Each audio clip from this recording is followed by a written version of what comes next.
What's up, world? This is Sosa. Truth or Lie Thursdays once again. Now, I was kind of being silly yesterday, and I put out the invitation for Truth or Lie Thursdays, and I was like, there's a lot of deep questions, but you can ask me some unimportant questions about Jordan versus LeBron and all that stuff too.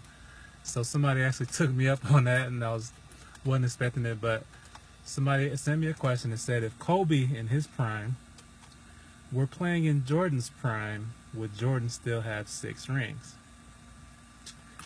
And so just answering that question just for the sake of answering it, I don't know.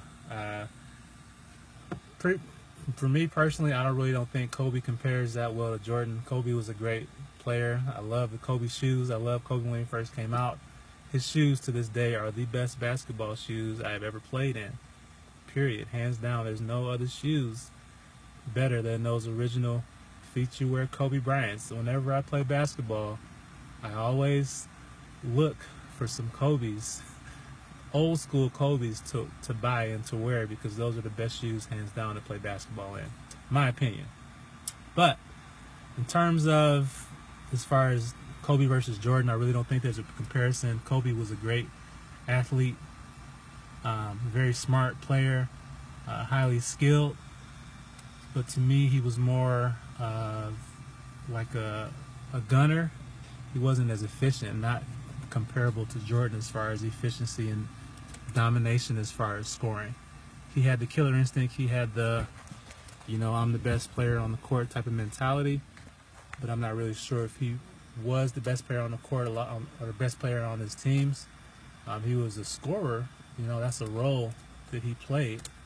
But as far as the most productive and the most efficient player on his teams, I don't think he really matched up to Jordan in that aspect. And that's not to say that Kobe is bad or anything like that. He's a great player. Not to say he didn't have any good games, and not to say Jordan didn't have any bad games. But just say, in my opinion, overall, I think Jordan was far superior as a scorer to Kobe. Like, it's not even the same level. Now, as far as the rings, if Kobe in his prime were playing at the same time as Jordan, first of all, basketball is a team sport. Jordan didn't win because of himself. He won because the teams he had. First of all, Scottie Pippen is a legendary player. People don't realize that Scottie Pippen was a two-way player. He was not just a scorer. Jordan actually did not win a playoff series before Scottie Pippen came. And I was a boy. Bulls were my first team when I lived in Chicago.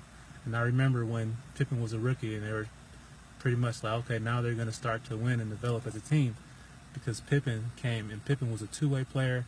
He was basically a skinny version of LeBron James before LeBron James. He could do everything on the court. He could defend anybody on the court. And then when they got Horace Grant, that basically was a big three. And then Rodman was even a bigger three. And then when they put Ron Harper with them, they were just a super team. They were all long. They were all two-way players, not one-way players, right? Well, Rodman wasn't a two-way player, but he can do a lot. He ran the court, and he played defense like nobody in the history of the game. Well, a couple people in the history of the game. So basically my thing is that basketball is a team sport, and you really can't compare Jordan to Kobe. If Kobe played while Jordan was playing, Jordan still would have had 6 rings. Why? Because his team. That was one of the greatest teams ever in terms of two-way players, having length and size on the court.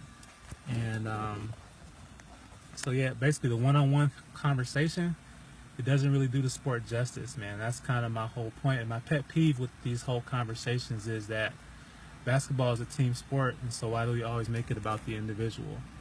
And to bring it back to the spiritual realm, which I'm going to do, okay? 1 Corinthians 12 talks about, let's see, what's that scripture? The eye cannot say unto the hand, I have no need of thee. Nor again the head to the feet, I have no need of you. Nay, much more of these members of the body, which seem to be more feeble, are necessary.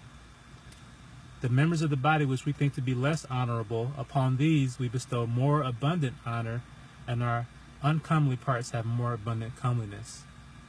And then he says in verse 25 that there should be no schism in the body, but that the members should have the same care one for another. Basketball is not important. It's recreation, right? But you can get some parallels. I think the body of Christ is a team sport, just like basketball is a team sport. And so when we provide schisms in the body by emphasizing individuals rather than the team, that kind of shows a little bit of ignorance on our part, and I believe that it makes it doesn't do the sport justice, just like it doesn't do the body of Christ justice. So that mentality of one-on-one scorer is the ultimate of anything versus the team player, and the team itself is kind of a representation of our American mentality and how we don't understand, what winning really means. And I feel like we can win as the body of Christ when we don't make the conversation about the individual but about the team. We can see a lot more. So the same thing I think with basketball, we can take those lessons into life and into real life and into the body of Christ. And it's not about the individual. It's not about the one on the stage. It's not about the one taking the last shot. It's not about the one delivering the message. It's about the team, and we can win as a team when we bestow honor upon all the members, especially the members that are uncomely doing the dirty work, because that's what really can help the team to lay the foundation. So when you take that last shot, it means something. So, yeah, that's my natural and spiritual explanation.